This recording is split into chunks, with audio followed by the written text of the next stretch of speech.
Right, so this is going to be another movie review. This one's called Predator, 1987.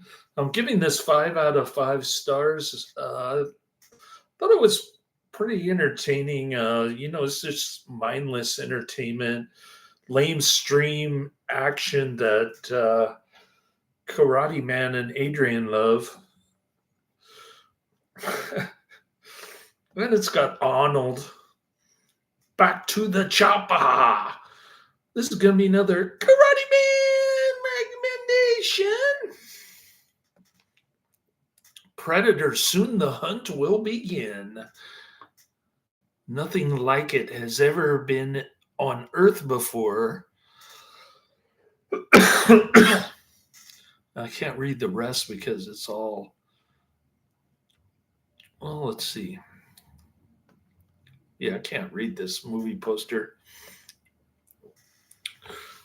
Predator is a 1987 U.S. science fiction action horror film.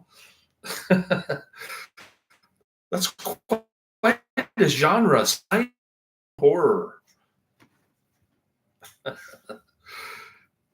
Directed by John McTiernan, never heard of him.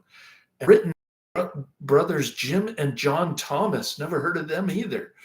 Arnold Schwarzenegger stars as Dutch, the leader of a paramilitary rescue team on a mission to save hostages in a Central American.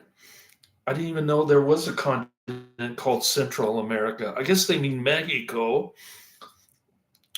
Who encounters a deadly predator, Kevin Peter Hall, a skilled and technologically advanced extraterrestrial that stalks and hunts his team down. The film also stars Elpidia Carrillo. Yeah, she doesn't get naked. Carl Weathers, Richard Chaves, Sonny Landham, Bill Duke, Jesse the Body Ventura, and Shane Black. Jesse the Body Ventura has that lame line that I've heard over and over again. I ain't got time to bleed. I guess he took heart to Roddy Piper and Hulk Hogan, and he decided to be a movie star because he couldn't wrestle anymore. And I guess he was getting tired of announcing. So make a little money on the side, get some Hollywood recognition. As a tough guy, he was a Navy SEAL back in Vietnam, I guess. So that makes him an extra special person. Uh, to the point where he can get into a lamestream movie and act like a macho dude. Predator was written in 1984 with a working title of Hunter. Filming ran from March to June 1986 with creature effects devised by Stan Winston and a budget of around $15 million. That was a lot of dough back in 1987. 20 That's why it's lamestream. 20th Century Fox released the film on June 12th, 1987, in the United States of America, and it grossed $98 million worldwide. Lamestream. Initial reviews were mixed, but the film has since been considered a classic of action and science fiction genres and one of the best films of the 1980s. And it was nominated for an Academy Award for Best Visual Effects. I think the visual effects look kind of lame. It's like looking at a heat map or something. I don't know what the hell Predator is looking at, and I guess his vision can't go through mud, but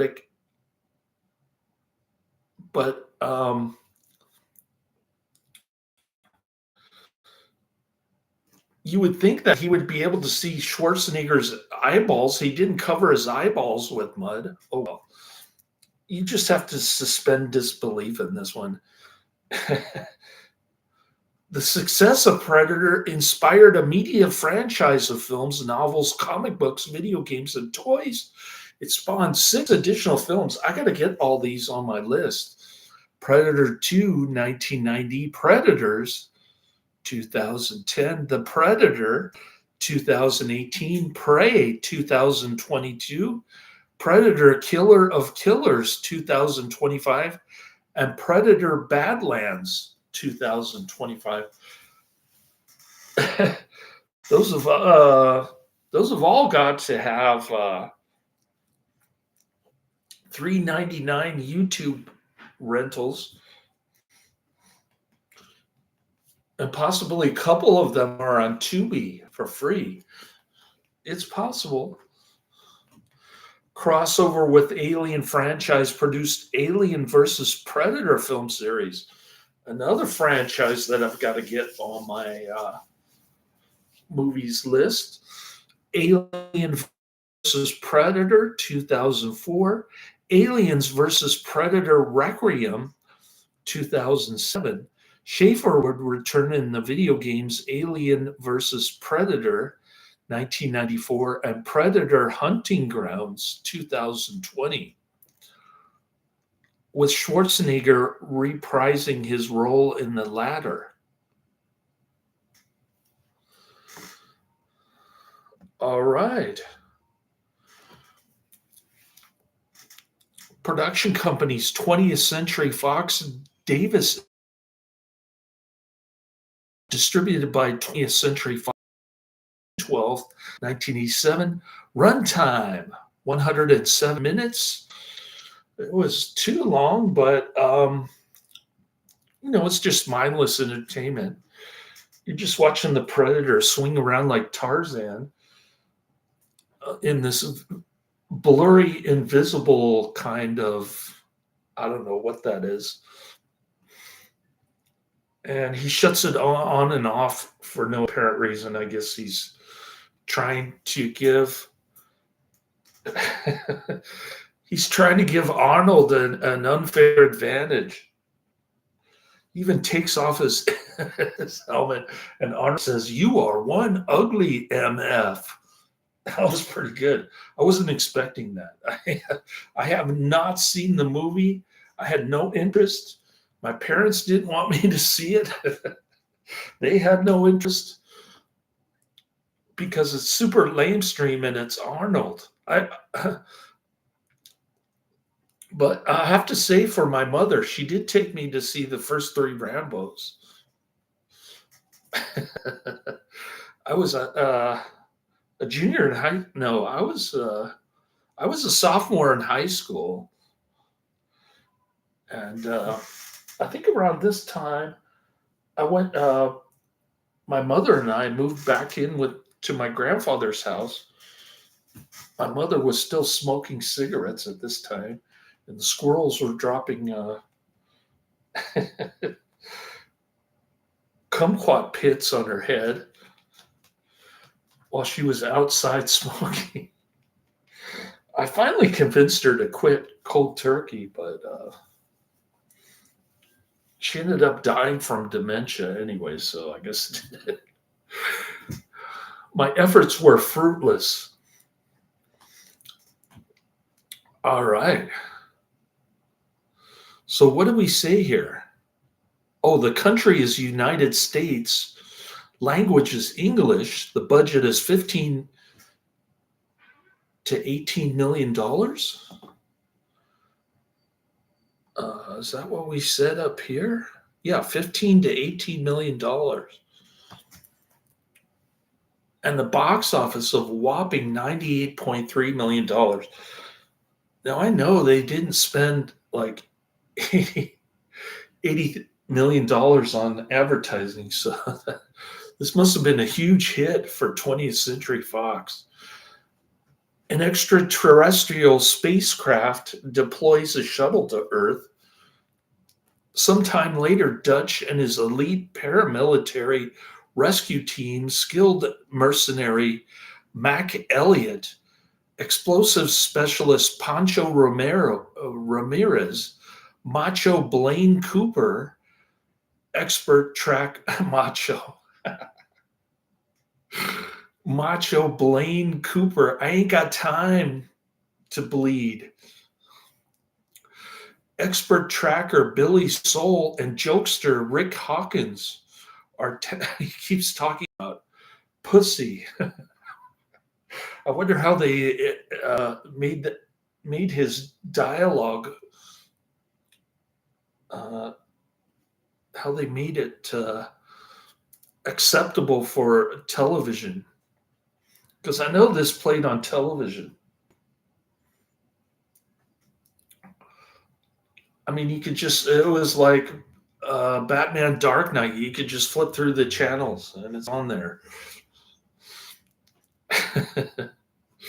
Okay, all of them are tasked with rescuing a local cabinet minister whose helicopter was shot down in the Central American jungle. What is Central American? I guess they're talking Mexico again. Dutch's Vietnam War ally Al Dillon, now a CIA agent, accompanies the team to oversee the mission.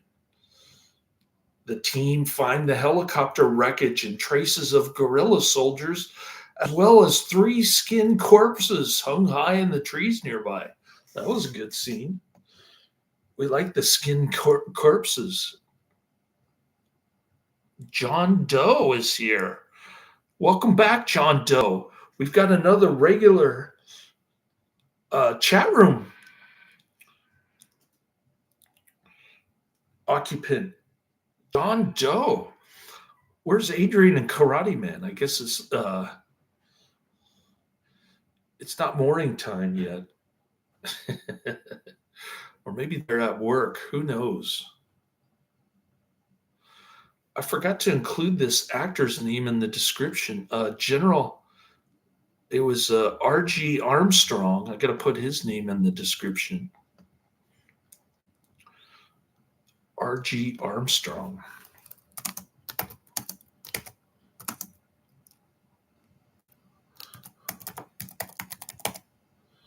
Hopefully, I had a good Memorial Day. Well, I slept. I had a couple long naps. I really didn't do much on Memorial Day. I just kind of kick back and relax, enjoy some Predator here. All right.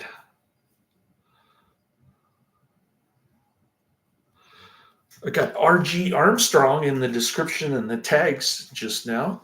The team find the helicopter wreckage and traces of guerrilla soldiers, as well as 3 skinned corpses. Oh, I already said that. Okay. Dutch identifies the corpses as Green Berets. Dutch becomes suspicious of Dillon's intentions after learning the helicopter was outfitted for surveillance. Dutch's teams attack the guerrilla camp, killing the soldiers and their Russian military allies, and learning the hostages were actually CIA agents. So Arnold got tricked into some kind of spook operation that he wasn't too happy about. Dillon admits the cabinet minister's story was a lie to convince Dutch, who refuses to use his team for assassinations, to eliminate the camp and to prevent a Soviet-sponsored invasion of Mexico. Are you kidding me? This stuff comes out of a comic book. It's just all this is a comic book movie. Dillon also discloses the original mission team disappeared and the Green Berets had been sent to find them. Dillon takes a surviving guerrilla, Anna, prisoner, and the team travels towards the extraction point. Anna's hot, but she doesn't get naked in this one, of course. Unbeknownst to the team, a technologically advanced humanoid predator has stalked them since their arrival, remaining invisible with a cloaking device and using thermal imaging vision to see their body heat. Now, that's a funky looking thermal imaging vision screen. And it always has this weird noise like fap, fap. And you hear that annoying noise every single time that stupid thermal imaging vision thing comes up. Famp, famp, famp. I just want to punch the screen at that point. Billy senses the presence of something inhuman, but cannot confirm his suspicions. Anna flees when the team is distracted, and although Hawkins catches her, he is killed by the predator while Anna is spared.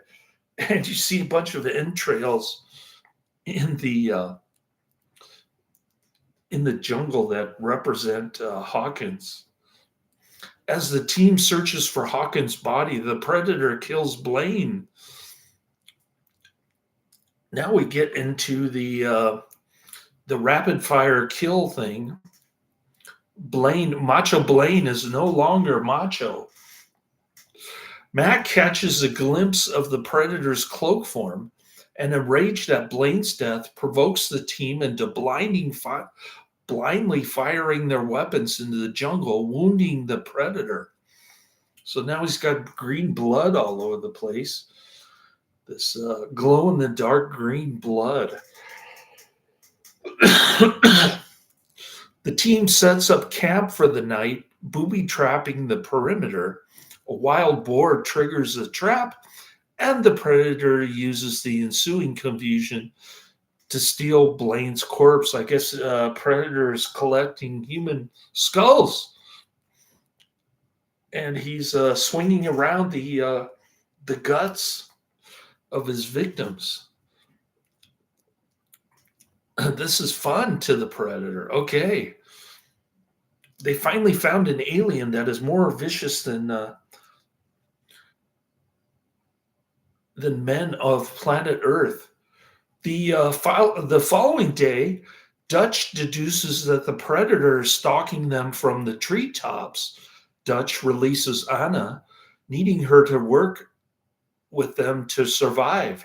She recounts local folk tales of a monster that kills men and takes trophies from their corpses, typically when the weather is hot. So now we get the impression that the jungle heat is giving the predator an advantage here. The team buoy trapped the treetops to force the predator into a net, but it escapes and Pancho is injured. Mac and Dylan, who both want to make amends to the team, pursue the predator, but they are outmaneuvered and killed.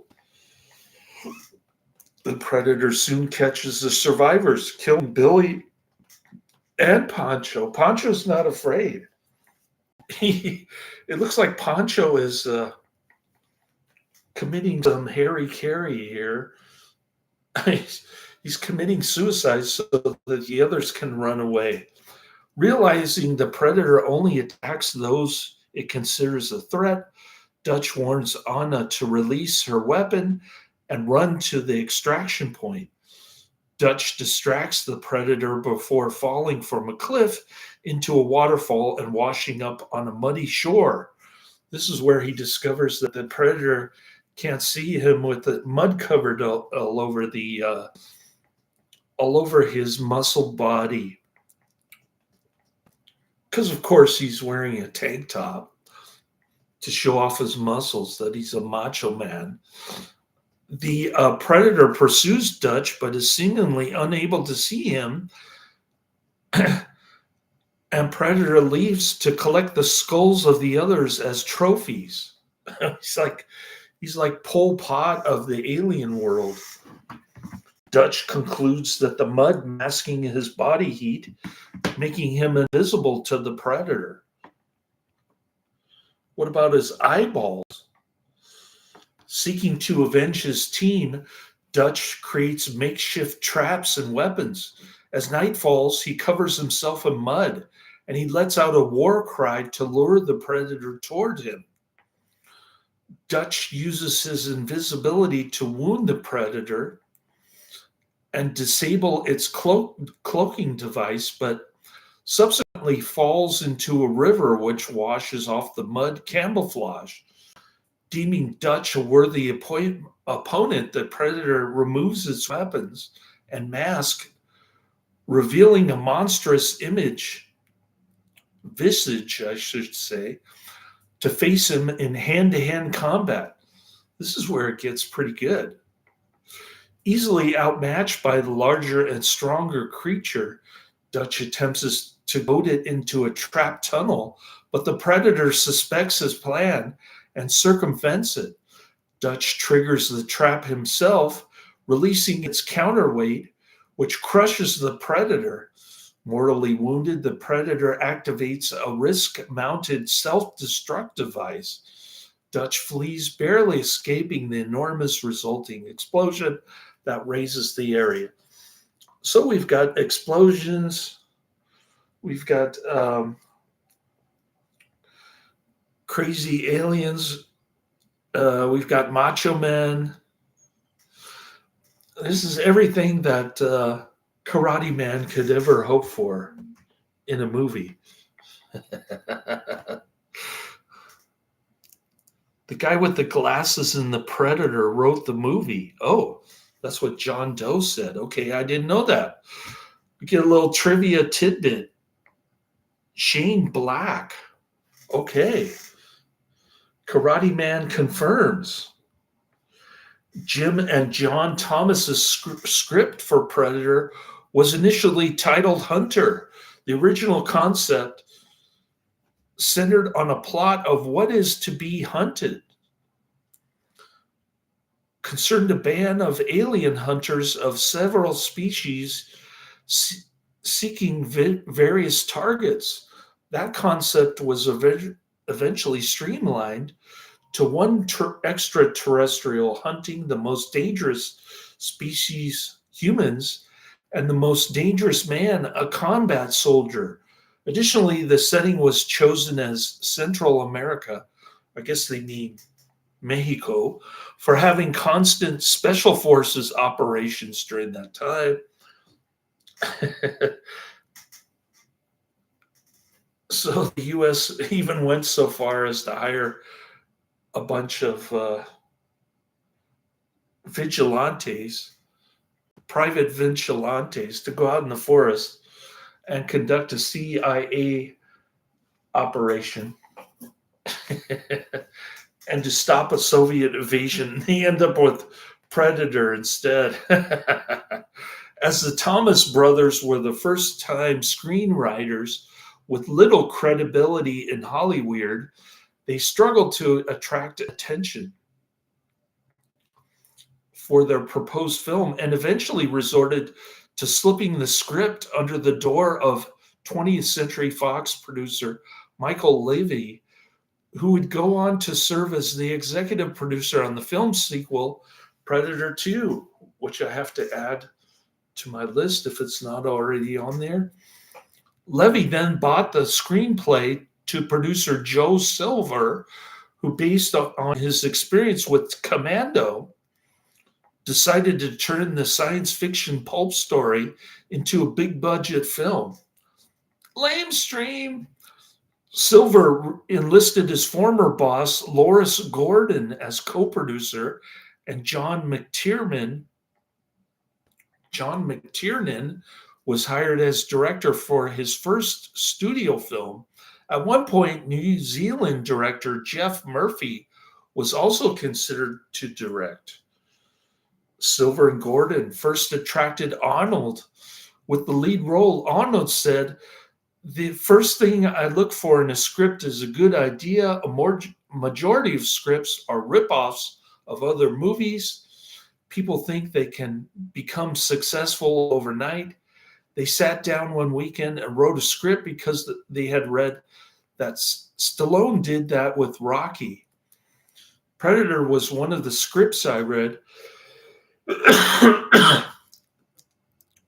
And it bothered me in one way. It was just me and the alien. So we redid the whole thing so that it was a team of commandos. And then I liked the idea. I thought it would make a much more effective movie and be much more believable. I like the idea of starting out with an action adventure, but then coming in with some horror and science fiction. Okay, so we got the hybrid genre for Arnold here. Kevin Peter Hall played the Predator. He had previously starred in Commando, on which Silver had served as producer. To play the elite band of soldiers, both Silver and Gordon, with co-producer John Davis, searched for other larger-than-life men of action.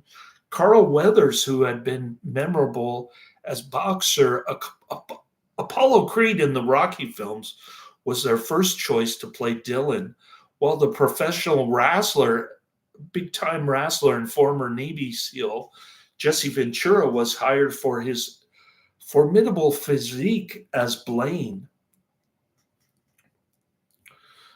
We're talking about Jesse the Body Ventura here, co-starring with Schwarzenegger the same year in The Running Man. Also cast were Sonny Landham, Richard Chaves, and Bill Duke, who co-starred alongside Schwarzenegger in Commando. So I got to give Sonny Landham and Richard Chaves some credit in the description and the tags here. Forgot to do that because I totally forgot about Commando. What's going on here? I don't have the memory of Karate Man. So that's why we need Wikipedia to help us out. All right, Sonny Landham and Richard Chaves. I guess they had tiny roles in Commando because I don't even remember those two. All right. Karate Man says, been years since I've seen Predator. Still one of the greatest action movies ever. One of Arnold's best. I love how it starts off as a Rambo type action movie into a sci-fi horror movie later. Yeah, that is kind of cool. I like that. Get to the choppa. So many great one-liners and characters, especially Jesse Ventura's lines. I didn't like Jesse the Body Ventura character in this one. I thought he was a pompous ass. Fun fact, Van Damme was originally the Predator, but left because his face was covered and it was more insects, which was against. Predator starts with the first one. The end is Predator 2. The rest is a waste of time. We like waste of time on this channel. We're going to add all of them. All of the Alien versus Predator franchise and all of the Predator sequels are going on my movies list after this. Considering how many Predator movies there are, the first is still the best. Predator 2 is a very underrated sequel. Danny Glover versus Predator, basically. I wonder why Arnold didn't want to do the sequel. Jean-Claude Van Damme was originally cast as the Predator, as John Doe was saying, with the intent that the physical action star would use his martial arts skills to make the Predator an agile ninja-like hunter. However, when the 5'9" Van Damme was compared to Schwarzenegger, Weathers, and Ventura, actors over 6 feet tall and known for their bodybuilding regimens, it became apparent a more physically imposing man was needed to make the creature appear threatening.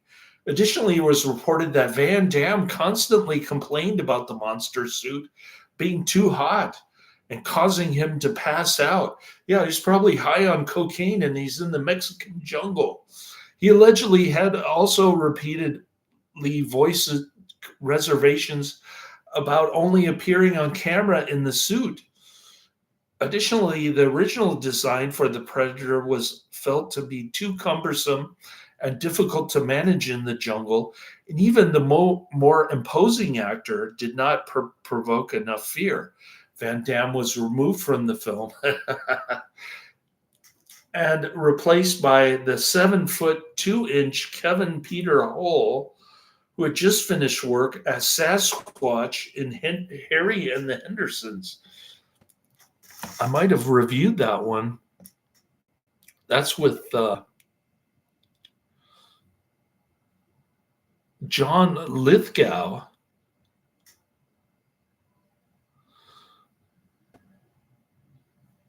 I might have that one on my list.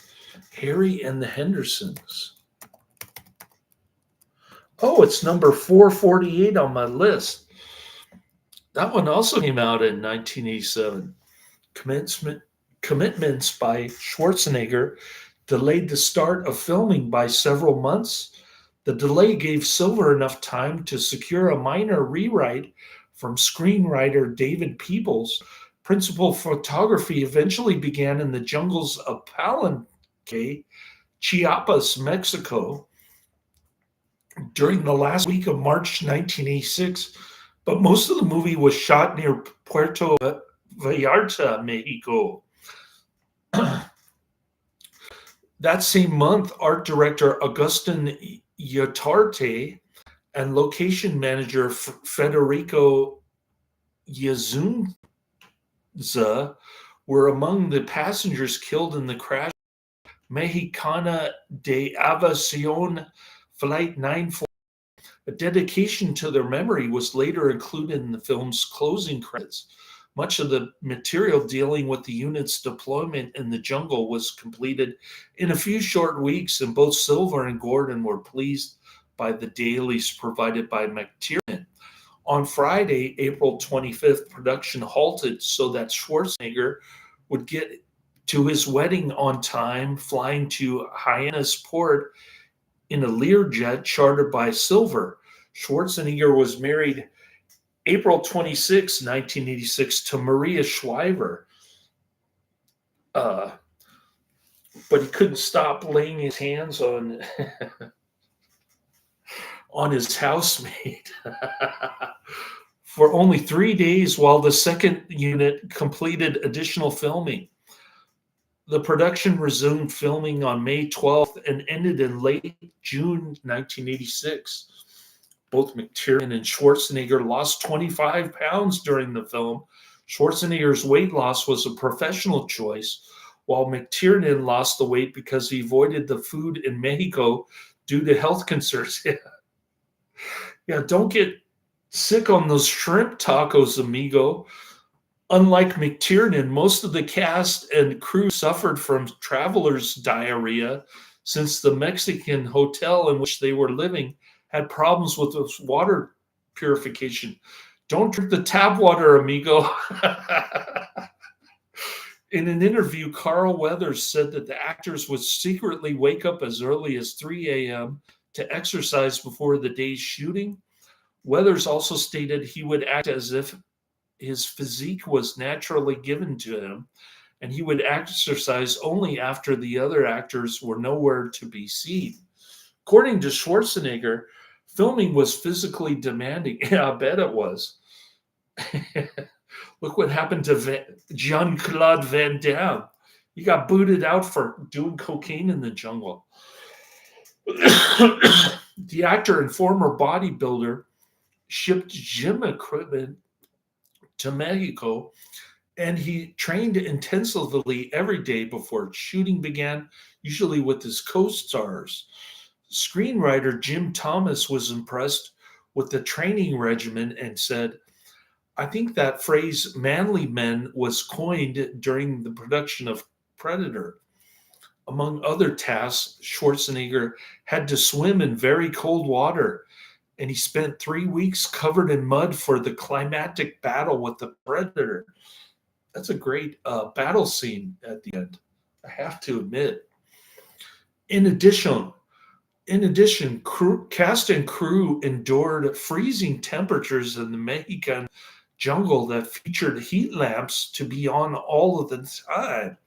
Cast and crew filmed on rough terrain that, according to the actor, was never flat, always on a hill. We stood all day long on a hill, one leg down, one leg up. It was terrible.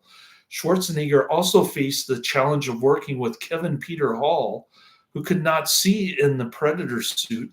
The actor recalled that when he's supposed to slap me around and stay far from my face, all of a sudden, whap, there is this hand with claws on it. Hall stated in an interview that his experience with the film wasn't a movie. It was a survival story for all of us. For example, in the scene where Predator chases Dutch, the swamp water was foul, stagnant, and full of leeches. Hall could not see out of the mask and had to rehearse his scenes with it off and memorize where everything was. The outfit was difficult to wear because it was heavy and it affected his balance. But it sure doesn't look that way on film, though. Looks like he's swinging around the trees like Tarzan. The original Predator creature was created by Richard Edlund of Boss Film Studios. It looks like some kind of Clive Barker creation.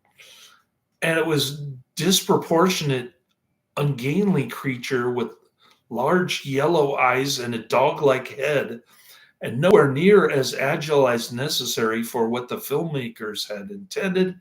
After a call was made for a new alien creature costume, creature effects artist Rick Baker put in a bed, but ultimately McTiernan consulted Stan Winston,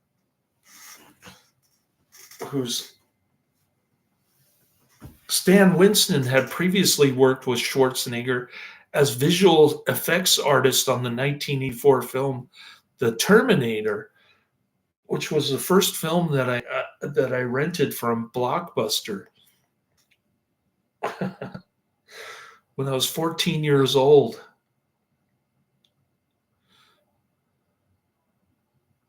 I think I was still going to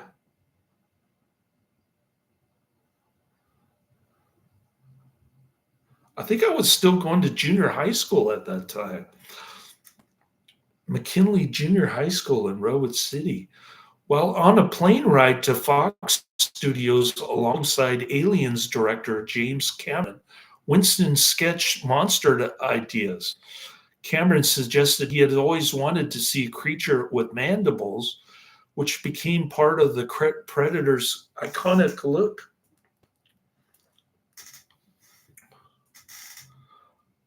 R. Greenberg Associates created the film's optical effects, including the alien's abilities to be invisible, its thermal vision point of view, its glowing blood, and the electrical spark effects. The invisible effect was achieved by having someone wearing a bright red suit because it was the furthest opposite of the green of the jungle and the blue of the sky, the size of the Predator. The red was removed with chroma key techniques, leaving an empty area. The take was then repeated with the actors using a 30% wider lens on the camera. When the two takes were combined optically, the jungle from the second take filled in the empty area. Since the second take was filmed with wider lens, a vague outline of the alien could be seen with the background scenery bending around its shape. For thermal vision, infrared film could not be used because it did not register in the range of body temperature wavelengths. The filmmaker used Inframetrics thermal video scanner because it gave good heat images of objects and people. The glowing blood was achieved by green liquid from glow sticks mixed with personal lubricant for texture. The electrical sparks were rotoscoped animation using white paper pins registered on portable light tables to black prints on the film frames. The drawings were composited by the optical crew for the finished effects. Additional visual effects, mainly for the opening title sequence of the Predator arriving on Earth, were supplied by Dream Quest Images, later Oscar winners for their works on The Abyss and Total Recall. We like The Abyss. That's another James Cameron movie, isn't it? Yeah, directed by James Cameron. That's a good movie. Not bad. The film was nominated for the Academy Award for Best Visual Effects. The score was composed and conducted by Alan Silvestri, who was coming off huge success of Back to the Future in 1985 and performed by the Hollywood Studio Symphony. Joel Silver originally wanted Michael Karenan to do the music for this film after collaborating with him on Lethal Weapon 1987, but another Karate Man recommendation. But Karenan was unavailable due to him working on Adventures in Babysitting 1987. Not familiar with that one. Elizabeth Shue in an early role, Adventures in Babysitting. I'll have to look that one up. However, director John McTiernan recommended hiring Silvestri after hearing his work in Back to the Future. Predator was the first major action movie, and the score is full of his familiar.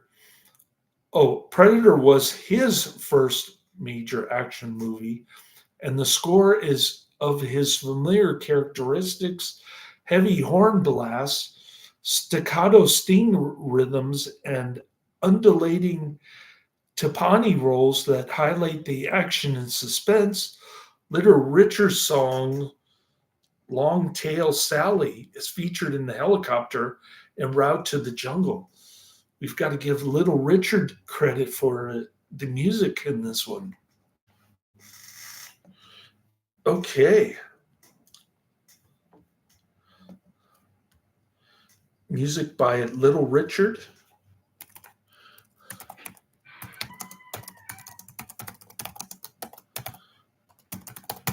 I don't know why they chose 1950s rock and roll for these macho dudes in a helicopter.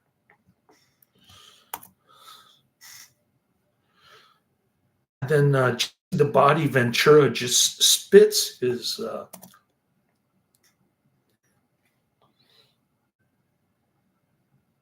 he just spits out his chewing tobacco on Carl Weathers' shoe. What was that all about? You got a bad habit there, Jesse the Body.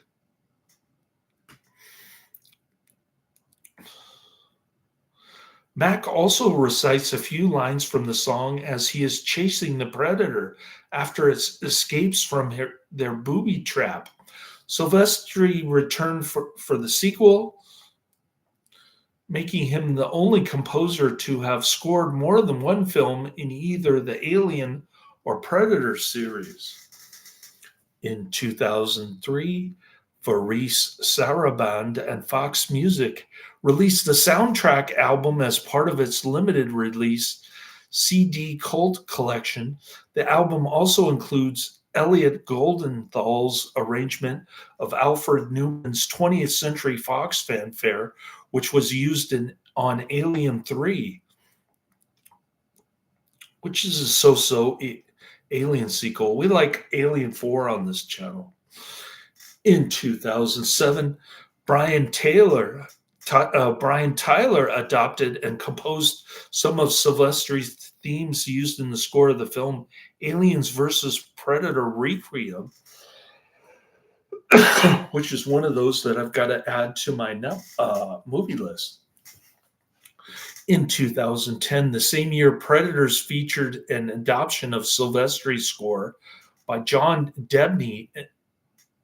Intrada Records and Fox Music released the album in a 3,000 copy limited edition with remastered sound, many cues combined and renamed, and most notably, as with Intrada's release, a Basil Proteris's score for RoboCop, another Karate Man recommendation, presenting the original ends credit as recording. The film versions are mixed differently. This release is notable for having sold out within a day. In 2018, Henry Jackman adopted and composed Silvestri's themes in the score of the film The Predator. All right. So many great, oh, here we go. Fun fact. Predators, oh, so guess you're not going to review Alien then. I think I already reviewed it on YouTube, on Yahoo Movies or YouTube. I don't remember. But Alien 4 is my favorite of the series. It's way better than Aliens. Predator was first released on VHS on January 21st, 1988. It was released on DVD on December 26, 2000. It was also released on Blu-ray on April 15, 2008. An Ultimate Hunter Edition Blu-ray was released in 2010, which featured a new transfer of the film and a high-def digest called The Disaster for its excessive noise reduction. It was released on Blu-ray 3D on December 17, 2013, and on Ultra HD Blu-ray on August 7th, 2018. It would be interesting to see the Blu-ray 3D version of this.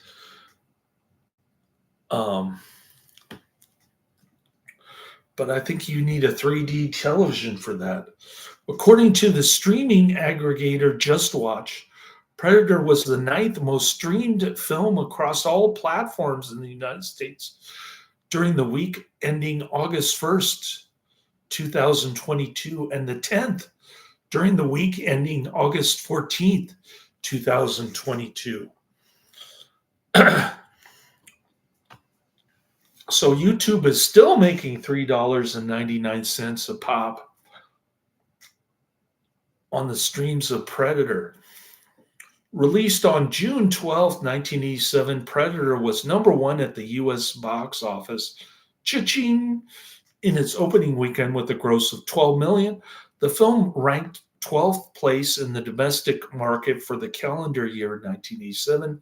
The film grossed $98,267,558, of which $59,735,548 was from the US and Canadian box office.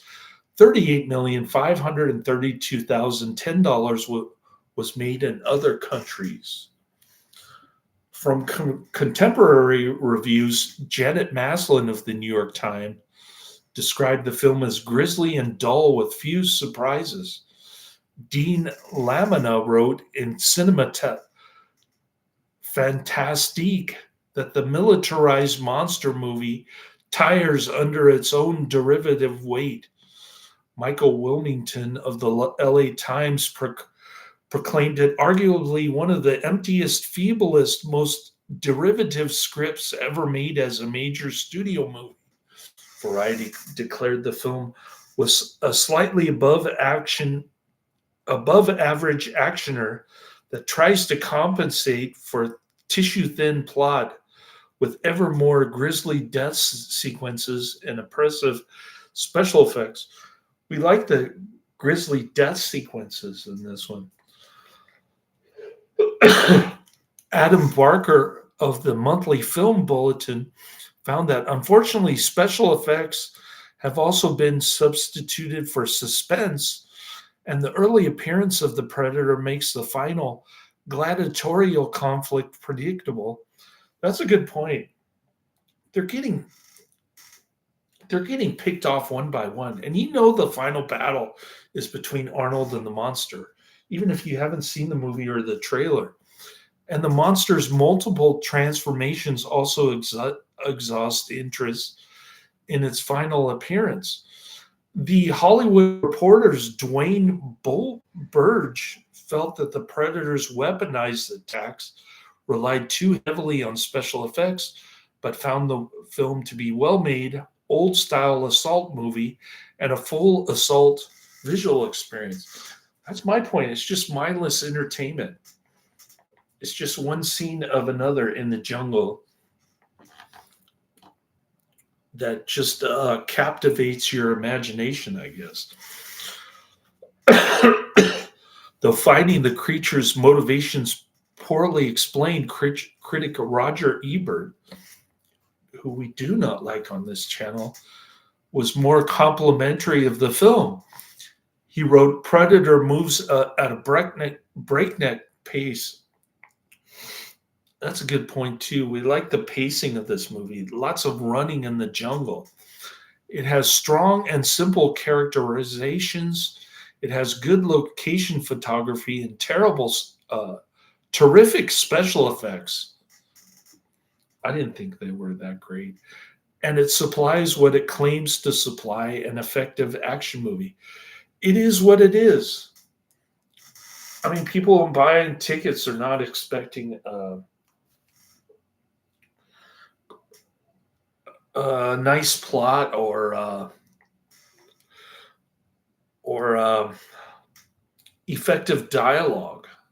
They're looking for a bunch of muscle men going after this for lack of better description, bloodthirsty alien creature. On their TV show At the Movies, Ebert's colleague Gene Siskel said the film was a stale mix of Rambo and Alien, commenting, I'm personally tired of seeing a commando armed to the teeth battling a slimed extraterrestrial creature with a horrendous overbite. Siskel did praise Arnold's humor and the Predator's air of mystery before its reveal, but ultimately gave the film a thumbs down. We don't like Gene Siskel either. Chris Hewitt of Empire wrote, Predator has gradually become a sci-fi and action classic. It's not difficult to see why. John McTiernan's direction is claustrophobic, fluid, and assured, staging the action with aplomb, but concentrating just as much on tension and atmosphere, a thumping piece of powerhouse cinema. Peter Suderman of Reason magazine noted that over the last 30-odd years, it has come to be regarded a classic of 80s action cinema, right up Karate Man's alley. On review aggregation website Rotten Tomatoes, the film received an approval rating of 64% on 116 reviews. The site's critical consensus reads, Predator, part sci-fi, part horror, part action, all muscle. Metacritic assigned the film a weighted average score of 47 out of 100 based on 17 critics, indicating mixed or average reviews. Audiences polled by CinemaScore gave the film an average grade of a B+ on an A+ to F scale. So Metacritic is always the lowest rating generally on a film, followed by Rotten Tomatoes in the middle, and then the high score is always CinemaScore because it doesn't include critics, I guess. When considering Predator for an Academy Award nomination, the Academy of Motion Picture Arts and Sciences struggled to categorize the film due to its unconventional blend of visual and special effects techniques. The mechanical features of the character's head suggested the makeup effects category. However, due to the camouflage effect, there was also a visual effects aspect to the character. Ultimately, Stan Winston was nominated for an Oscar for Predator in the Best Visual Effects category, just as he had been for Aliens. But he and his co nominees lost to the effects team from Inner Space, a film that nobody has heard about. But I'll look it up and add it to my movies list. Though in the same year, the Academy had categorized the Predator creature as a visual effect, it honored Rick Baker with an Oscar in the Best Makeup category for his work on Harry and the Hendersons. This was despite the fact that Harry had been achieved in exactly the same way the Predator had, with a performer wearing a suit and a mechanical head. In fact, the same actor, Kevin Peter Hall, had performed in both suits. Predator has appeared on a number of best of lists. In 2007, see Roger Cargill of Real Networks, ResourceFilm.com, now merged into MTV Movies, ranked Predator as the seventh best film of 1987, calling it one of the great science fiction horror films, often imitated but never properly duplicated, not even by its own sequel. Entertainment Weekly named it the 22nd greatest action movie of all time in 2007 and the 14th among the best rock'em sock'em movies of the past 25 years in 2009, saying Arnold has never been as manly as he was in this alien hunting testosterone fest. In 2012, IGN proclaimed it was the 13th greatest action movie of all time. In 2008, Empire magazine ranked it 366th on their list of the 500 greatest movies of all time. Predator was ranked fourth in a 2015 Rolling Stone reader poll of the all-time best action film. It was described by reporter Andy Green as freaking awesome. In a 2018 review for IGN, William Bibbiani called Predator the most subversive action movie of the 1980s. And he cites examples from this film of satire of the action film genre as a whole. In his review, he writes, Predator may be a big macho action movie, but it's also highly critical of the kinds of characters you normally find in big macho action movies and the superficial, unquestionably heroic stories they appear in. The line, "Get to the chopper," was subsequently associated with Arnold, especially when he said the line again in some of his later appearances, including The New Celebrity Apprentice and advertisements for the mobile game Mobile Strike. Lieutenant Andrew Pierce, Christian Boving's leading hero for the 2003 action film When Eagle Strikes, was based on Schwarzenegger's image in the film. In 2013, NECA released action figure collectibles of Major Dutch and the Predator. That same year, Predator was converted into 3D for a Blu-ray release. Now that would be nice to see. The 3D Blu-ray version of this on a 3D TV. The Predator makes an appearance in Tom Clancy's Ghost Recon Wildlands in a bonus mission called The Hunt. In 2021, the Predator was featured in a video game Fortnite as a cosmetic outfit for the character and a hidden enemy, the first of which gave players the associated abilities such as invisibility and the shoulder cannon. The film inspired Ander Monson's 2022 book, Predator, a Memoir, a Movie, an Obsession. In 1987, Activision released a side scrolling video game based on the movie and also entitled Predator. Dutch Schaefer returned as a playable character in the 1994 beat 'em up video game Alien vs. Predator and the 2020 multiplayer video game Predator Hunting Grounds. Arnold reprised his role in the later game and paid downloadable content DLC.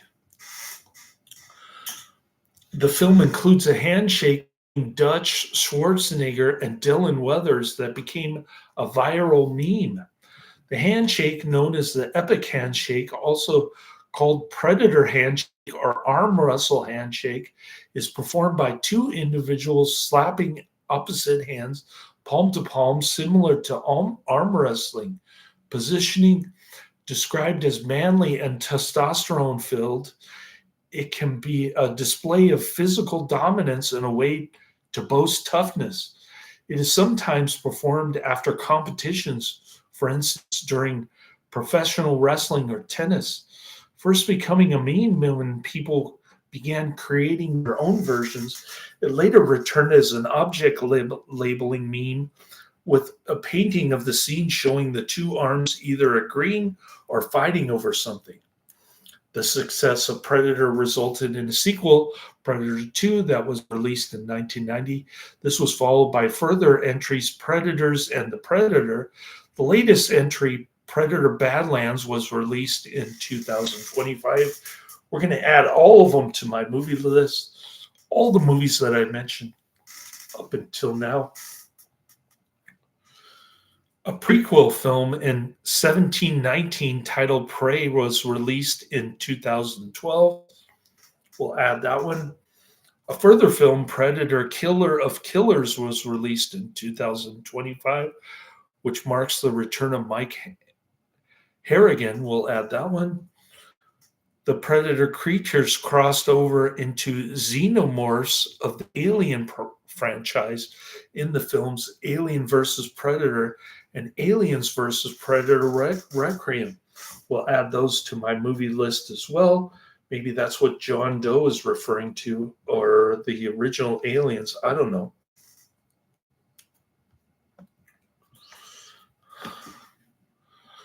Predator 1987, rated R, 1 hour 47 minutes. But all of it was enjoyable. I was glad I finally got around to seeing this lamestream monstrosity, no pun intended. Gets a whopping 7.8 out of 10 on IMDb and 501,000 ratings. In terms of popularity, it's 718 rank. It's got a 718 popularity rank, and it's up 330. A team of commandos on a mission in a Mexican jungle find themselves hunted by an extraterrestrial warrior. Okay, here's a slightly less flattering review on the IMDb by Reese Icy. Reese Icy gives it a 9 out of 10. I'm giving it a 10 out of 10. Predator is the perfect blend of 80s action and slasher style sci-fi horror, although it was coined Alien than Jungle when the script was first. All right, more like this. Predator 2, Predators, Prey, Alien versus Predator. We're going to add all those to my movie list. I don't care what Karate Man says they're inferior. We loved Aliens 4 better than any of the three previous Aliens movies. So we're going to give those Predator crossover and sequels and animated and everything. Prequel, sequels, animated, crossover. We're going to add all of them to my movies list. I don't care what you say, Karate Man. A team of special force ops led by a tough but fair soldier Major Dutch Schaefer are ordered to assist CIA man Colonel Alan Dillon. This is where the plot gets confusing because we don't know if the Carl Weathers character is a good guy or a bad guy. He seems like a bad guy to me. They're on a rescue mission for potential survivors of a helicopter downed over remote South American jungle. Not long after they land, Dutch and his team discover that they have been sent in under false pretenses. This deception turns out to be the least of their worries, though, when they find themselves being methodically hunted by something not of this world. That's the storyline by Lakitz. Taglines: If it bleeds, we can kill it. Genres: action, adventure, horror, and sci-fi. Gets an R rating. Several people were approached to direct this film, including Sir Ridley Scott, James Cameron, Brian De Palma, Richard Donner, John Milius, John Carpenter, and Rennie Harlin. They all passed, stating that they didn't want to shoot an alien monster movie in the jungle. John McTiernan would eventually be chosen to direct. There are a lot of common house plants in the jungle, some still in their basic plastic pots. Near the end, for example, when they start to go to the chopper, quotes, when the predator has killed someone else, Anna sees the camouflaged predator in the tree and she dives for the rifle. Dutch, no! Anna, run! Dutch kicks the rifle out of her hands, pushing her out of the way. He exchanges fire with the predator and he is knocked down. Dutch to Anna, run, go, get to the chopper. Anna runs. All the 7 main cast members reappear in ascending order as their names are displayed to give a smile to the audience in appreciation. That's at the end of the movie, which I saw because I didn't get the Amazon Prime download. I got the YouTube download. The Amazon Prime download will just chop off the ending, and you won't get to see any of the credits. In a version commonly shown on a U.S. television for a 2 hours with commercials time slot, all shots of the predator's naked face and all instances of the predator mimicking human speech are removed. The corresponding scenes are not removed for Predator 2. Edited into Quantum Leap, The Leap Home Part 2, Vietnam, April 7th, 1970. That's a 1990 video or something. I'll have to look that one up. Soundtracks: Long Tall Sally, performed by Little Richard, written by Little Richard as R. Penniman, Enoritis Johnson as E. Johnson, and Robert Bumps Blackwell as R. Blackwell, courtesy of Specialty Records. Release date June 12th, 1987 in the U.S. Countries of origin, U.S. and Mexico. There's an official Facebook website and also an official Predator website. Languages: English, Spanish, and Russian, also known as Depredator. Depredator,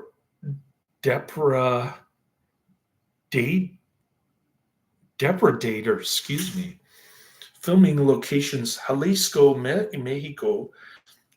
Production companies: 20th Century Fox, Lawrence Gordon Productions, and Silver Pictures. Budget of $15 million estimated. They're saying it could be as high as $18 million.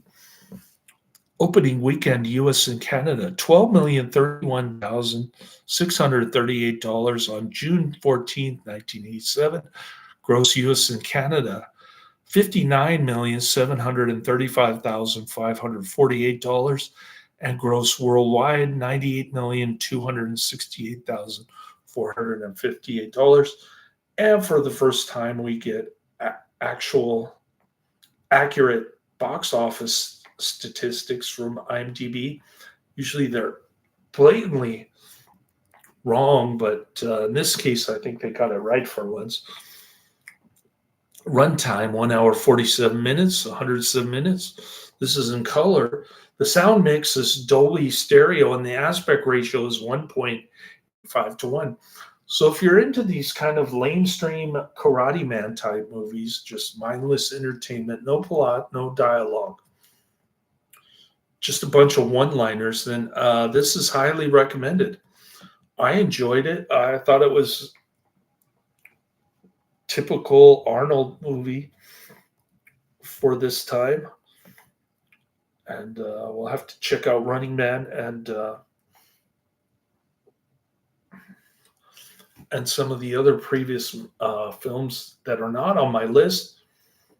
We're going to add everything here, even Henry and the Hendersons. Cool. Well, nice chatting with John Doe and Karate Man. Thanks for coming to the chat room. I'm up over an hour now. Hopefully, I I touched everything. John Doe mentioned Jean-Claude Van Damme in the comments, and ironically, I hadn't got to that point, but hopefully, I covered everything in regards to Jean-Claude Van Damme and his small stature in terms of height, not not to mention his cocaine habit. So we went into detail on that one. Looking at my movies list, number one on there is Father Ryan, A Higher Call, 2024. I don't know how long that one is, but I doubt that I'll finish it tonight while I'm eating dinner. Number two is Vampire Kiss, another Karate Man recommendation, 1989. We'll get to that one probably Friday night or Saturday. And then we've got number three, Danger Ahead, 1935. Those are the next three coming down the pike. Thanks for sticking with me for over an hour. Laters.